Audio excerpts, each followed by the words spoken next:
Good morning, one and all, to a Friday edition of the Damage Report with me, Johnny Derola, and despite the fact that he's currently on vacation, Brett Erlich coming to us live from Mary Poppins. Hi, this is a straw hat. I don't think it's like the actual kind of hat one wears on vacation. If you're strolling through the English countryside or riding a bizarre old school bicycle, I think you could. This Surrey doesn't have a fridge on top. I just watched When Harry Met Sally. Everything's coming up me. Well, look, Brett, thank you for being here despite being on your vacation. You are doing like the exact same thing that you and Anna say that I do. Why are you doing that? You don't have to be doing this. What, you're working while you're away? Yeah, you could have gotten. I responded to an analytics email while I was on vacation. It's fun. But you know what? Vacation anyway. I have my vacation iPad. I don't know if you guys have one of these, a vacation iPad. Well, it's a vacation iPad cover. You put it on and then you treat yourself not like the person who's on vacation, but the kids of the people who are on vacation, where they give them an iPad and go like, you have your iPad time because mommy and daddy are drinking. And then you just sit there in isolation watching Dora or whatever kids watch these days. Despite being at a delightful place. Yeah, I'm really excited. You're in Hawaii watching Moana on your iPad. I've watched Moana so many times, John. I really like him. I didn't know that we'd be talking about Moana, but I think Moana is one of the best Disney movies, and Stitch is up there too. Basically, just be in Hawaii. It's a twofer. You get to be like feeling like a kid and in a tropical paradise, despite a few reedy lines from The Rock. But what? He's not that good. He's not that good an actor. We're gonna move on, but I have a new like Vin Diesel and The Rock, but that's what's so weird about it. Anyway, we got news to talk about, and I intended to say this before the show, but we gotta proceed expeditiously. So we got a lot to get to, and I want to get to all of it. So we're gonna get to all of it. So everybody needs to shut up in the audience, but mostly me and you. Anyway, okay, so we're gonna cover a lot in this next 90 minutes, or we're gonna try at least. We'll probably talk more about Vin Diesel, The Rock, what's up with that feud on set, can they get past it? Will they ever do a scene together again? And while we're doing all of that, you can hit the like button, you can share the stream, let people know what's going on. Oh, also, we were doing our pre-show on the YouTube channel. We usually start around 9:15, 9:20. And I realized I never really promote it on the show. So I don't even know if you're watching this in the members thing, or if you're watching on Twitch, if you even know that this exists. So it does about 40-45 minutes before the show every day on YouTube. We do a little live video, talk about some of the news. So coming out, it's fun. And Brett, with that, you ready to talk about some news? I couldn't be more excited. And you know what? I just want to say I'm so happy to be here. So happy, in fact, that I delayed the pedicure I'm getting later. I'm getting a pedicure at 1 p.m. Are you actually? Today. Never done it. Been walking around without my shoes on. The feet, I have passed a threshold, and now there's a household government mandated pedicure that's about to happen later today. I couldn't be more excited. I've always wanted to sit on one of those chairs, like high chairs for people. I kind of feel that way, but for shoe shines, and I've once gotten my shoes shined before a meeting, and I left feeling incredibly guilty. So the most shocking thing about what you just told me is that you've never had it done before. I would have guessed that you definitely would have had it done. No, I like to take care of myself, but I've never done this. Okay. Well, be sure to post pics on Instagram before and after. Anyway, we're gonna talk about some news. It's tragic news, but that's the news that's presented. You go to war with the army you've got, not the news that you want. Okay, so let's talk about this. Incredible tragedy. I'm sure most people watching this are familiar with this, but actor Alec Baldwin on the set of a Western movie currently filming called Rust, cocked and fired what was supposed to be a prop gun and hit and eventually killed the film's cinematographer, hit the director as well. So Helena Hutchins, 42-year-old, was airlifted directly from the set of the movie Rust to the University of New Mexico Hospital in Albuquerque and died from her injuries as a result of being hit by that shot. Baldwin also hit the film's director, Joel Souza. One of the film's stars, Francis Fisher, said Souza was released from the hospital early Friday morning. one of the through lines in this story is that there's not a lot of incredibly detailed information. So it is not clear whether it was only one shot or more than one. I am assuming it had to be one shot. So presumably, that is what happened. In any event, we're gonna talk about a few different implications of this, but I wanna start off by talking about the individual who tragically died in this horrific accident. Ms. Hutchins was from Ukraine, grew up on a Soviet military base in the Arctic Circle. She studied journalism in Kiev and film in LA, was named a rising star by the American Cinematographer magazine back in 2019. And you can see some shots of her. Everybody that worked with her seemed to just have great things to say about her and her potential in the field. She described herself as an adventurer and a risk taker, and her biography seems to bear that out, coming to a very different place to pursue the work that she wanted to do.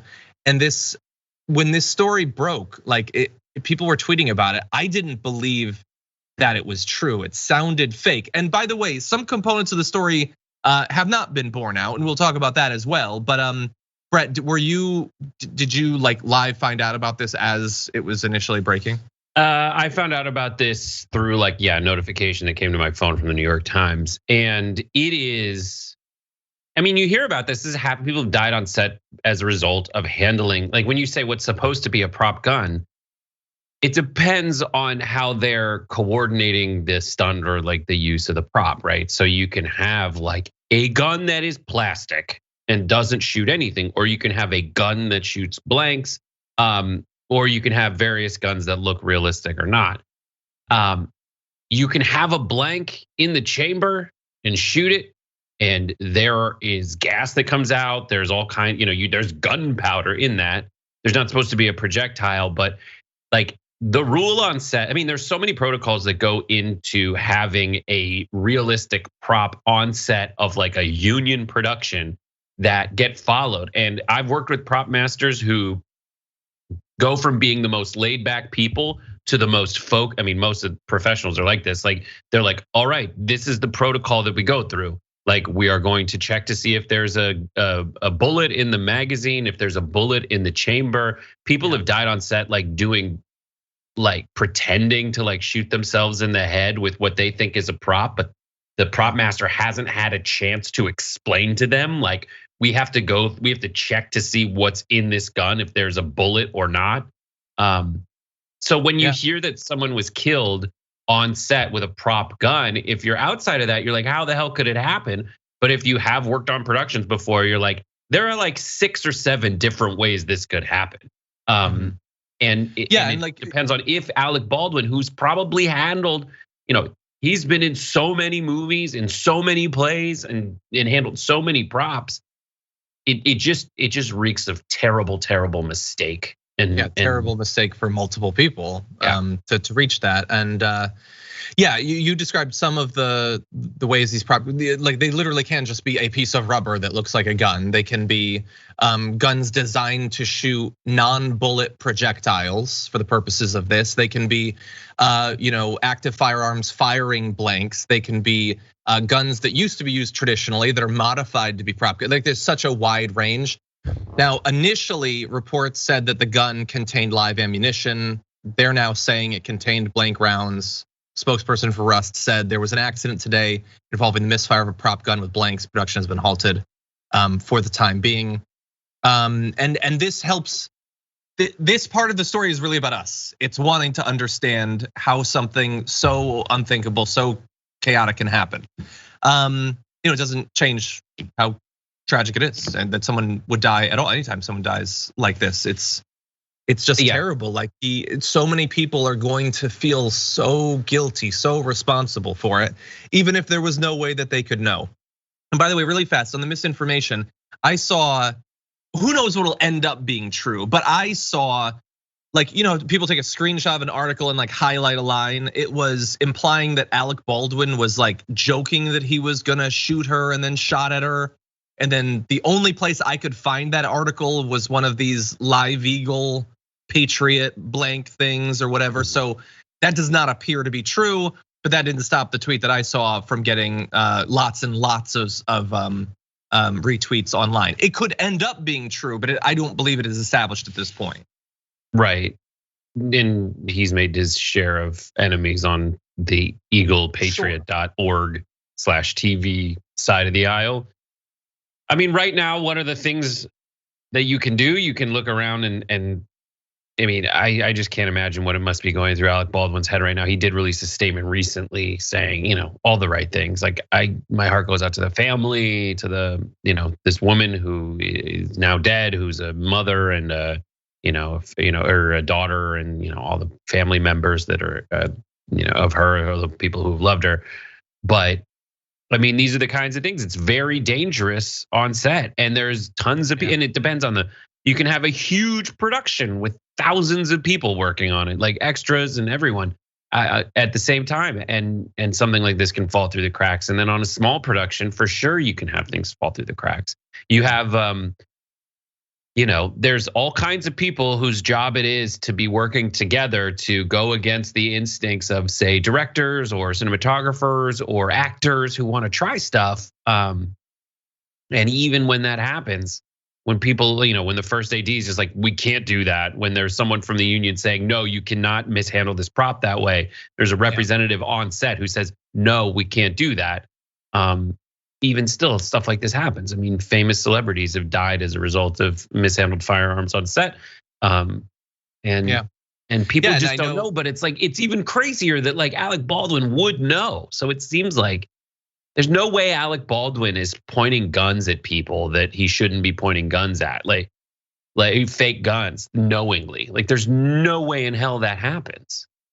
Well, as you alluded to, despite the fact that often there are very stringent safety guidelines, which there are in this area, they get guidance saying treat all firearms as though they are loaded and things like that. That does exist. I mean, I'm listening to a behind the scenes podcast for the filming of The Office, and they talk about whenever like a candle would be lit, there would be the safety person shouting to everyone on the stage, "There's a candle." There's like they. Well, yeah, there are still accidents. Like so, suppose like the AP says that from 1990 to 2016, 43 people died on sets in the U.S. More than 150 had been left with life-altering injuries, including on Broadway. People know about the Spider-Man one. Back in 1993, Brandon Lee, the 28-year-old son of Bruce Lee, died on set after being accidentally shot with a prop gun during the filming of The Crow. It was later determined that the gun used had earlier fired a round that caused a cartridge to become lodged in the barrel, and blank rounds then dislodged and released that cartridge. There was another actor, this might have been who you were referring to, in 1984. Actor John Eric Hexum was killed on the set of the TV series Cover Up. He accidentally shot himself in the head with a gun loaded with blanks. Yeah, because just tragic. And that's, I mean, but that's not Alec Baldwin, right? Like Alec Baldwin has been in gangster movies and movies with guns.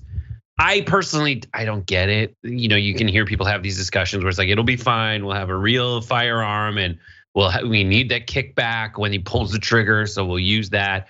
But like on set of, going on the Sony lot, I couldn't move a chair because of a union regulation. Like you're not supposed to be able to, people for good reason, for reasons just like this. They set off like, here is what you do, and here's what this person does. Like on Marvel's Agents of S.H.I.E.L.D., we were on the Culver City lot, and like if you turned around with a prop or turned it like the wrong way, the prop master would be like, I have to. We're really good friends now, but if that leaves here and I lose it, like I'm done. And if you mishandle this prop and you break it, my job's gone, everyone's gone.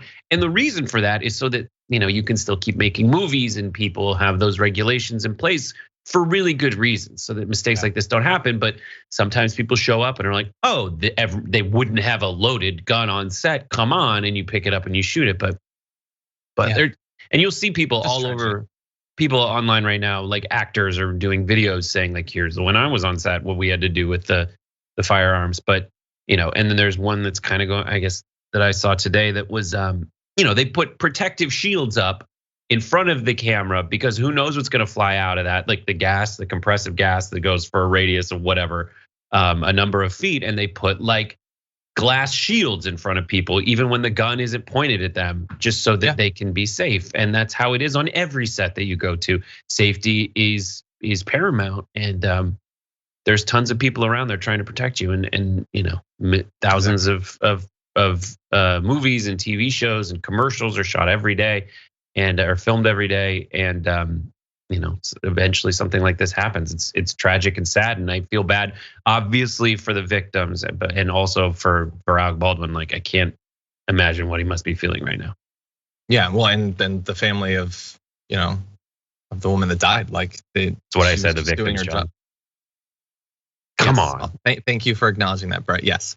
Yes, it's I know people in the chat are like, well, lots of people die. Yeah, no, I get that, but certain deaths seem more unlikely, and we are a species that fears death, that worries about dying, and we know that there are some things that we totally can't control. There are others that we think that we can, and when it's shown sometimes that we cannot, that does sort of break through. So absolute tragedy.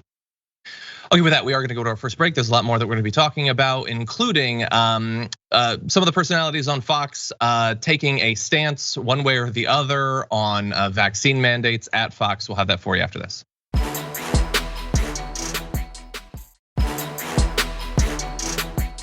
Okay, everybody, before we jump back into the news, I want to let you know about a few things that are coming up, including that there will be a power panel later today. It's Friday, we're obligated.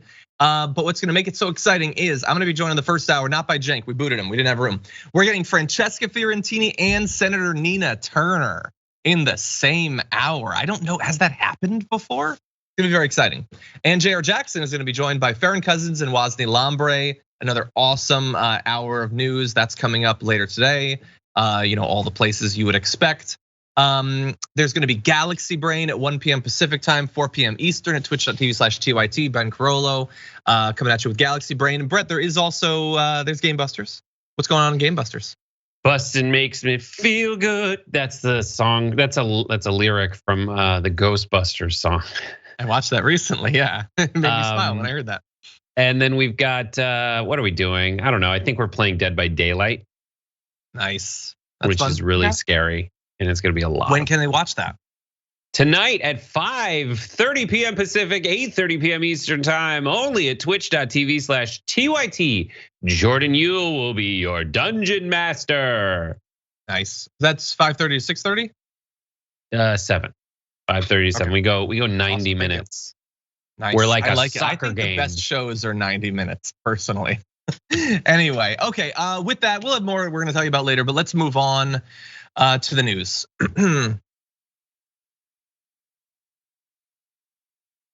Fox News mixed it up a few months back. They've been doing month after month after month of telling you shouldn't get vaccinated, and they're still doing that. But a couple months ago, they started plucking from around the country these people who were not complying. Hashtag do not comply with the vaccine mandates.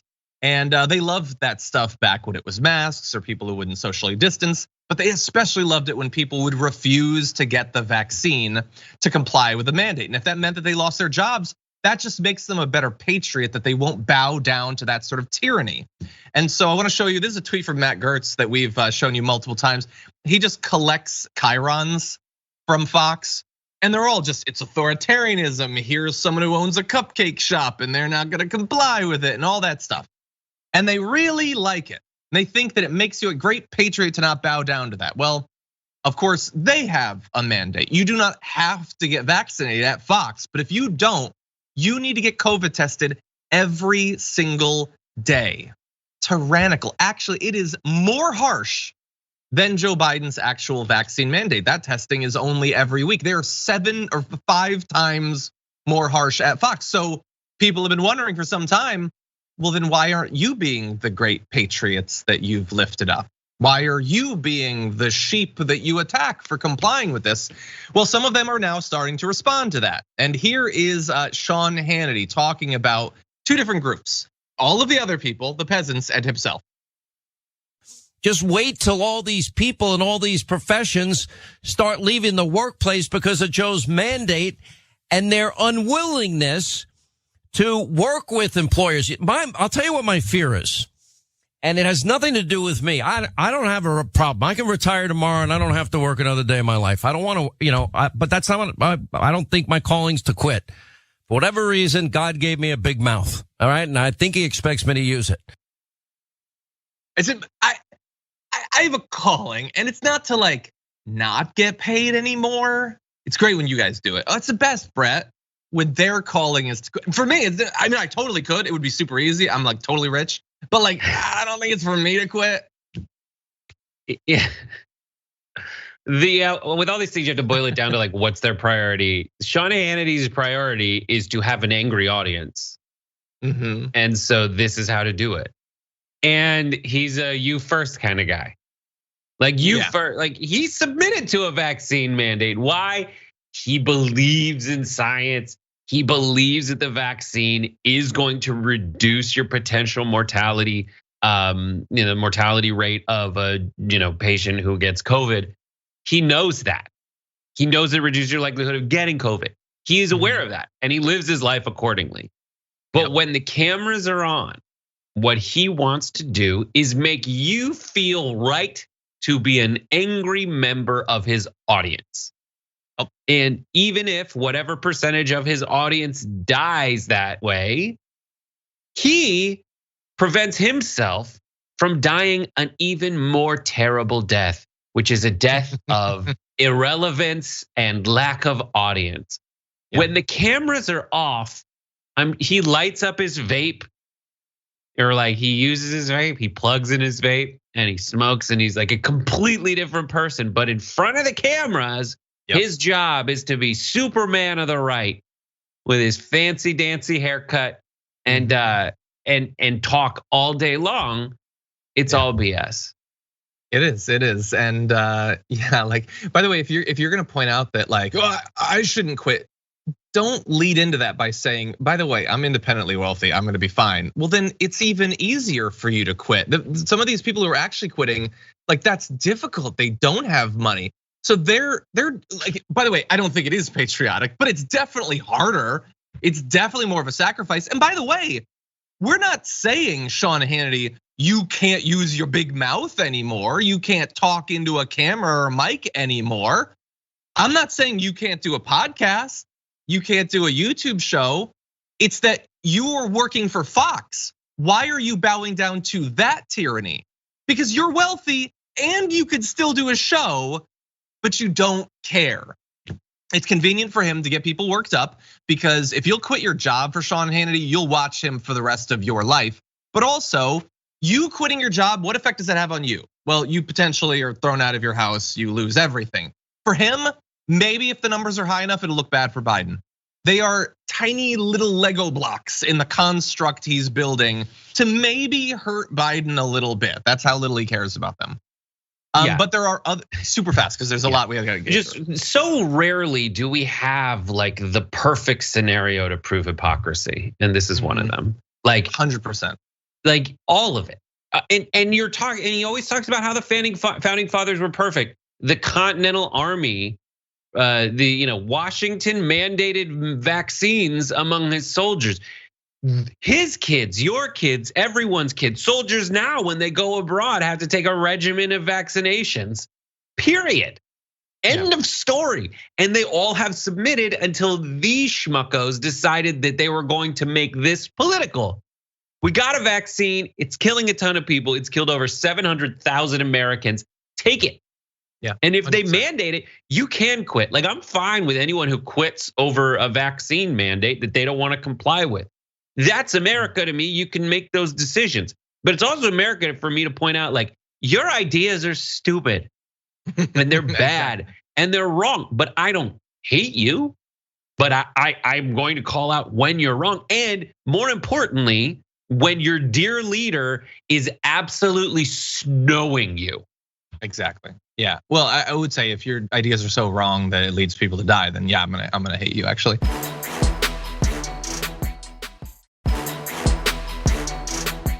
Two things. One, TYT Sports is in the chat saying Rick would quit for Hilo, but not for me. Thanks.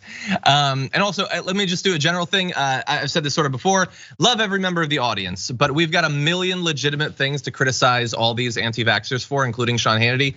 The big mouth stuff, tying that into some sort of homophobic joke, not interested in it. Please keep that out of my chat. I would appreciate that. There's lots of good things. He's literally trying to get people killed.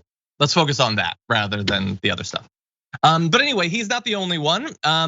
Fox and Friends was talking about this recently. Now, notably, Fox and Friends is one of the only places on the network that have sort of sometimes, Ducey specifically, implied that people should get vaccinated. Here's what they had to say about the hypocrisy. About the misinformation he said about Fox. He thought it says, I think it's funny that Fox has a vaccine mandate. You have a testing option at Fox. So what he said is totally inaccurate. We don't have a mandate, we have a protocol. Right, protocol. That's a little different. Someone should tell the president. Mandate, that makes you sheep. Complying with the protocol, cool guy. And if you violate that protocol, you get fired. You get fired. You can pack your knives and go. Yeah. Like, I've just opted into this 100% mandatory protocol. It's so stupid. It is so transparent. And there are people go along with it. Why? Because their priority is to feel right. Everyone watching Fox needs to feel smarter and right. That's it. And they like being angry. They call it a protocol, man. It's this, and guess what? That protocol is the thing that Biden introduced that other people are calling a mandate. Yeah. Do you realize that? And again, theirs is 5 times harsher, just to be clear. Literally 5 times. Exactly 5 times harsher. Okay, so when are they gonna quit? Well, we're gonna give like 2% fake credit to the one person there that seems to be willing to quit, kind of, but not really. And that is Dan Bongino. He has recently threatened to quit his Cumulus radio position because of the vaccine mandate. Now understand, they apparently do have an actual, you have to be vaccinated. That is a slight difference. But let's also point out that while he's at least sort of implying he'll walk the walk, he hasn't done it or anything, but he's implying it. He's not saying, well, and also Fox, which has a 5 times harsher mandate than Biden, I'm also gonna lose that. It's a little bit easy to lose your radio position and keep your cable news position. That isn't necessarily the power play that he probably assumes that it is.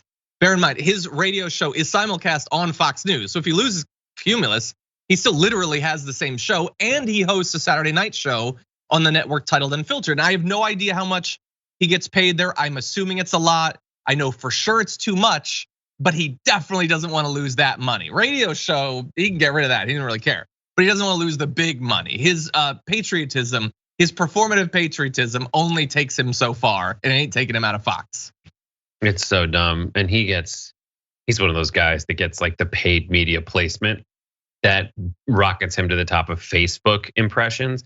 So he probably gets the revenue from that without having to like incur the essentially how much it costs to place that as a promoted video. But he and Ben Shapiro and all those guys are always the number 1, 2, 3, 4 videos on Facebook.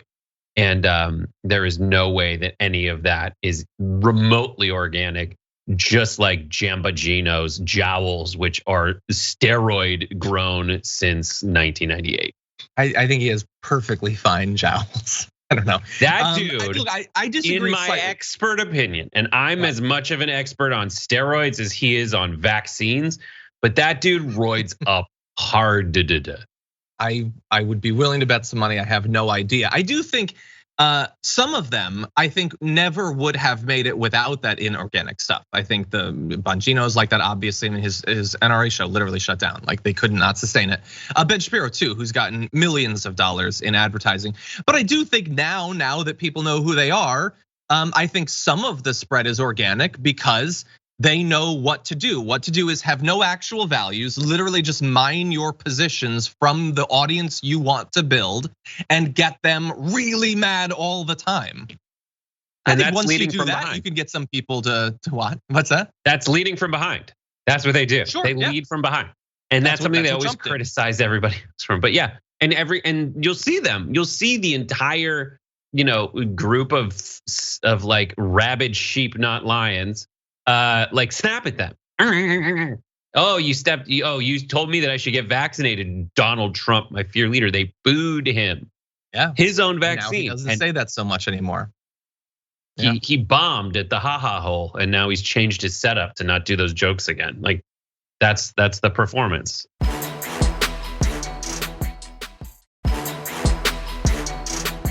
By the way, I recently rewatched that Kramer video. It is so much worse than I remembered it being.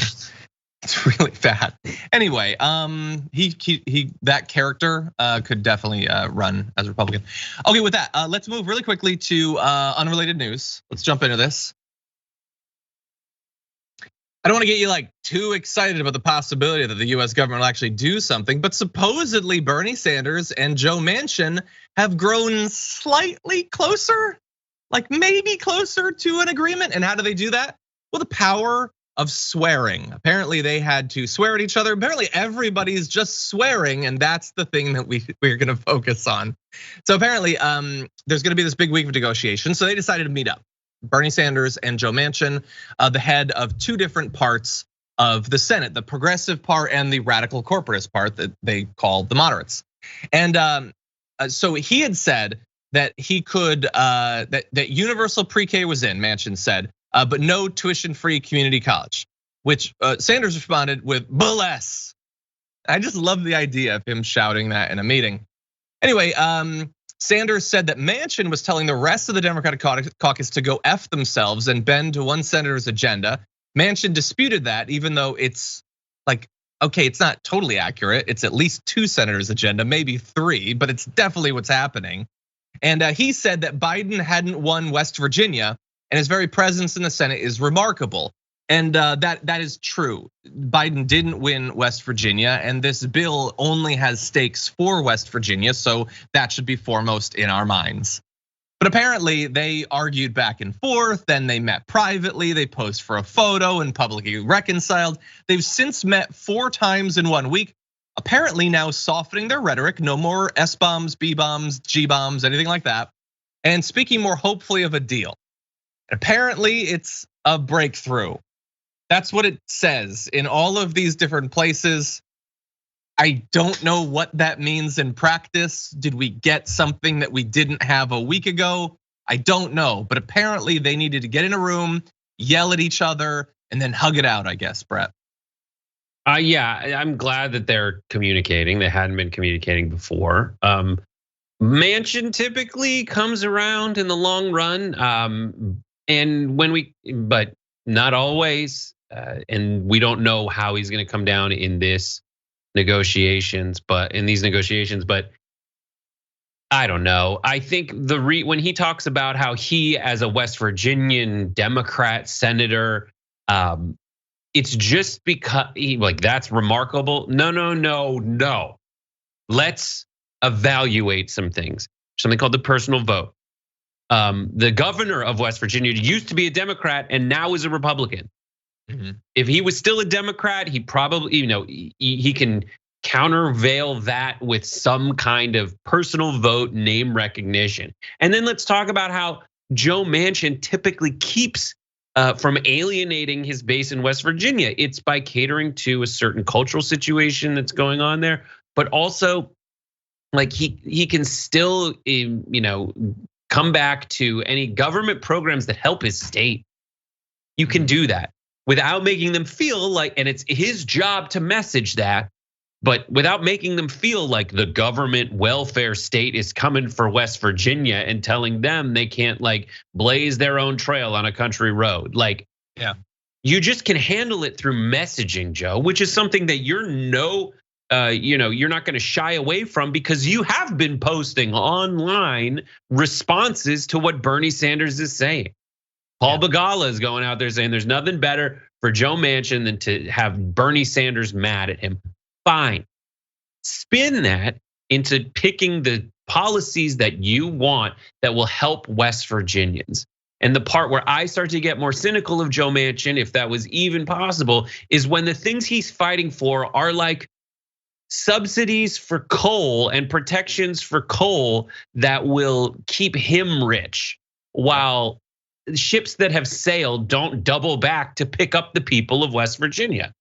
And that's what the climate aspects of this negotiation coming from the left, people further left than him, are set at helping out with, helping the transition so that West Virginia can continue to be a place that powers America.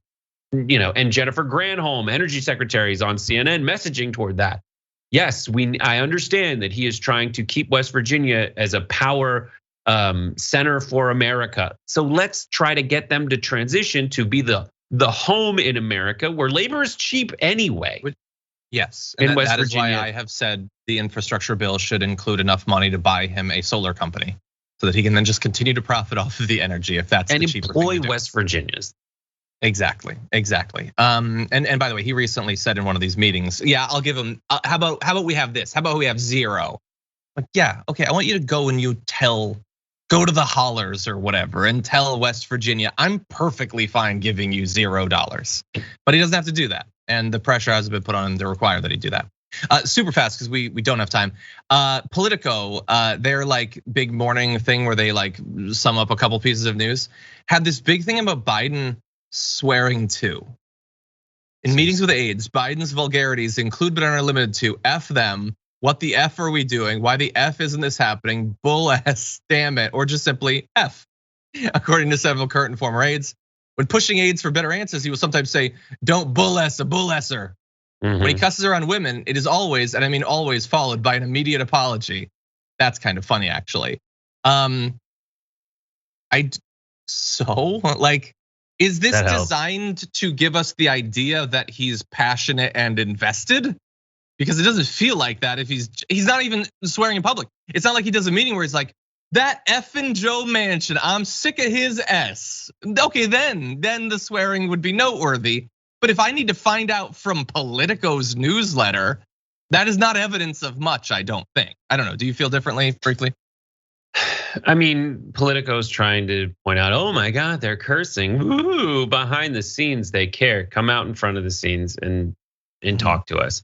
Now, I get it. The big question I have is, does the office of the presidency hold the kind of weight that it does only seem to hold when you're watching The West Wing, where like you got your home court advantage and the president sits you down and the president asks you for something? And does that disappear with two factors? One, that the president of the United States is Joe Biden, who's been your colleague in the Senate for years before, and the vice president, sure, but he's a longtime senator. Or is he like, let's make a deal the way we used to in the Senate? I think my big concern is that, and Biden is trying to please a lot of different people, and at the end we'll probably get a $2 trillion package that covers a few bases, but not the ones that a lot of us want. And then the Democrats are going to be tasked with like messaging that they delivered for America. And when they can't message along the way to delivering for America, and it's kind of gotten away from them, and I don't know who the leader of the Democrats is right now, because I don't hear from them, I don't talk to them, I only hear the detractors who are foot dragging. Like, come on, step up and take charge and be dynamic the way America needs you to be. And maybe part of that is dropping an S-bomb every now and then. I wouldn't mind it if it was in pursuit of something good. Okay, we got to take our second break. When we come back, we've been complaining for a long time about people in government owning stocks. Soon they won't be able to, but they is like this many people. But we'll have the details after this.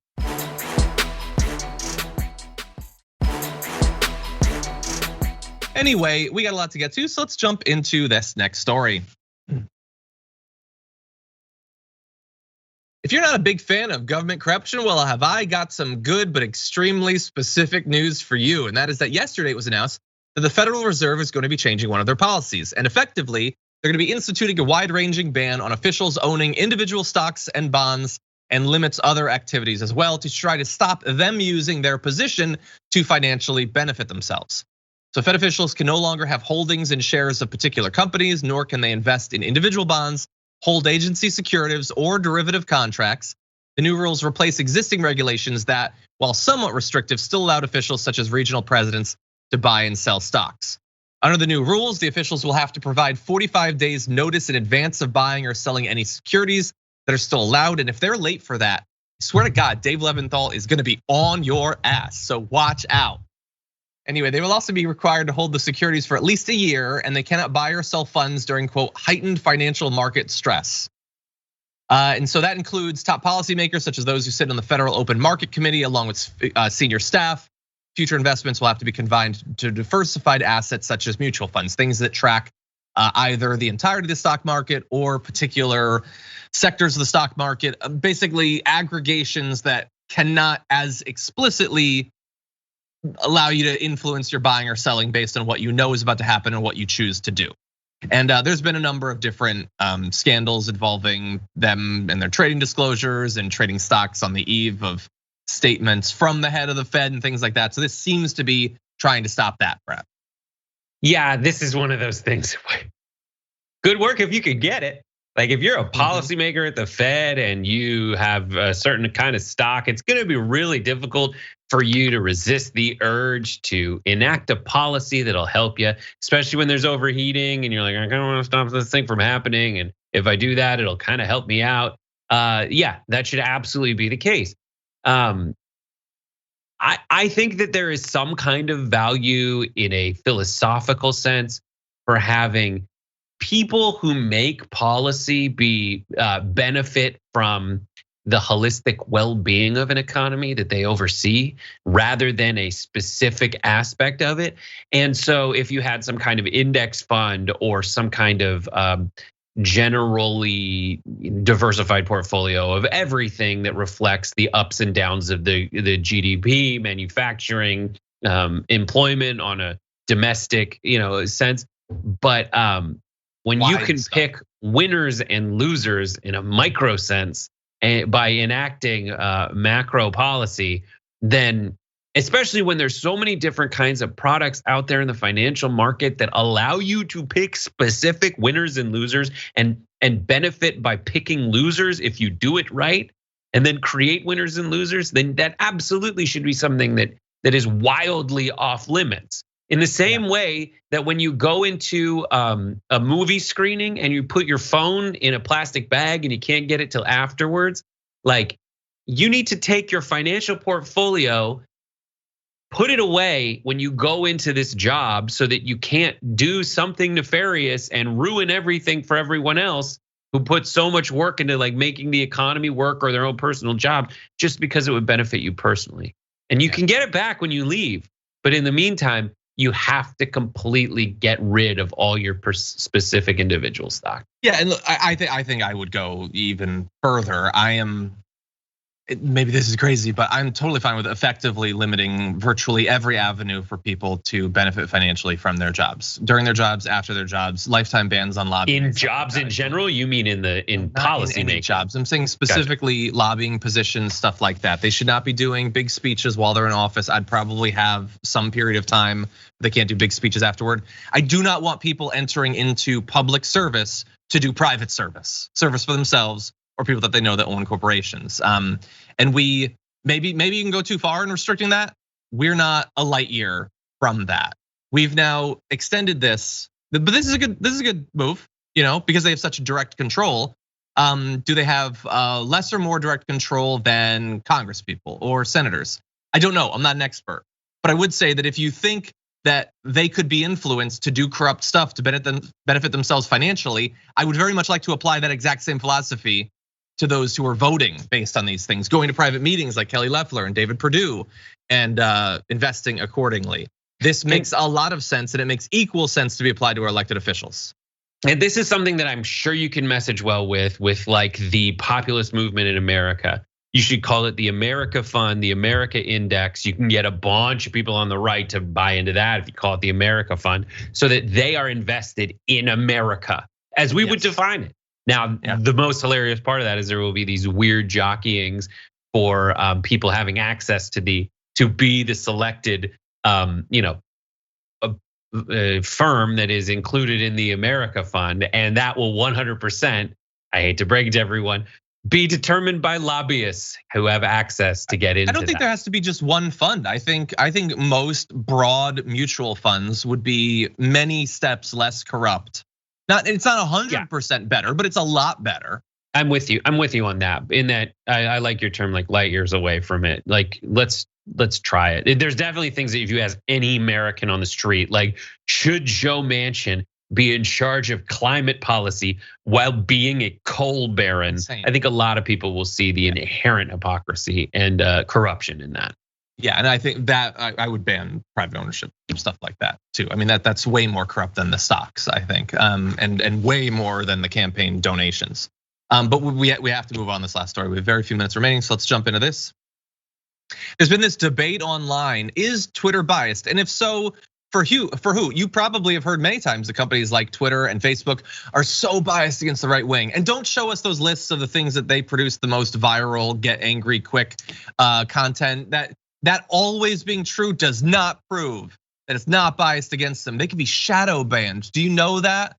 Well, Twitter decided this year to look into it, and they did a study to see if certain types of political content are being algorithmically amplified. So is the algorithm itself, which chooses what to show you, benefiting certain types of speech? And so they looked at millions of tweets of elected officials in 7 countries. So this is the US, but it's also Canada, France, Germany, Japan, Spain, the UK as well as hundreds of millions of tweets containing links to articles from news outlets. So stuff that is about politics.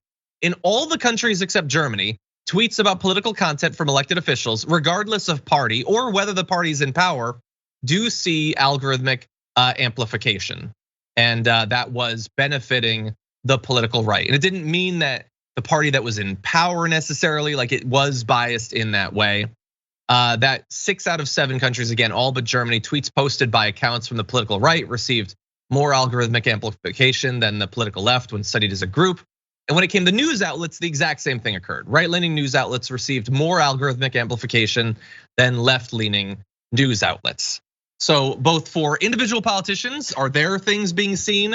And links to political content, the bias is there. The bias is towards the right wing.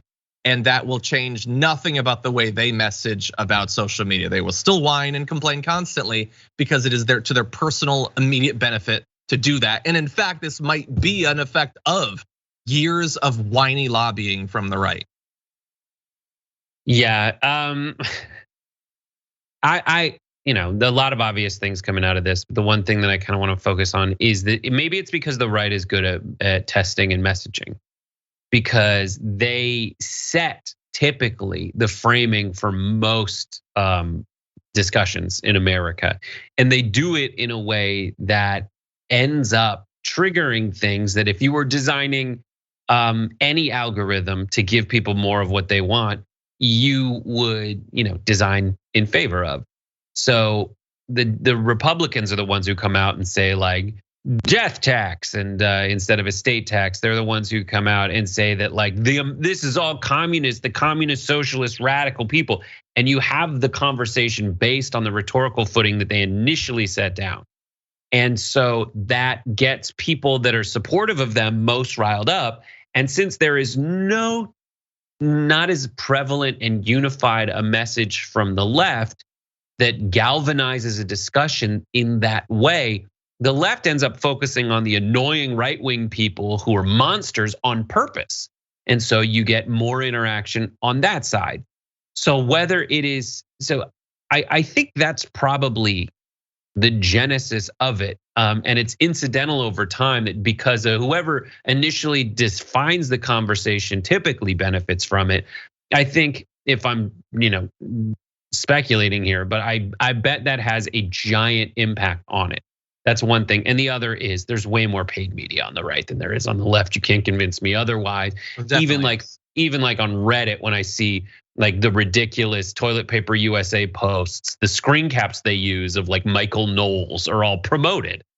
They buy their views, and that does it. And now if you're on the staff at Facebook and people are like, maybe we should stop making it as right leaning, and you're like, what, they do paid advertising, and also people on the left are talking about it and shooting it down, and that's more speech.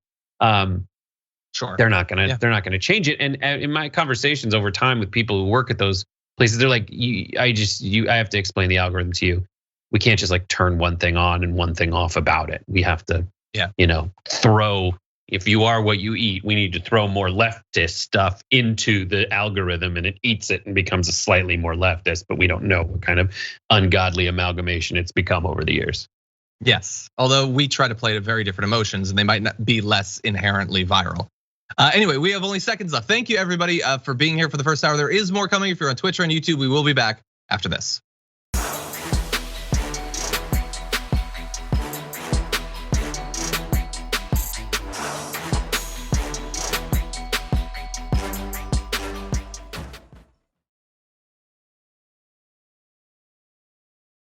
Thanks for listening to the full episode of The Damage Report. Support our work, listen ad-free, access members-only bonus content, and more by subscribing to Apple Podcasts at apple.co/TYT.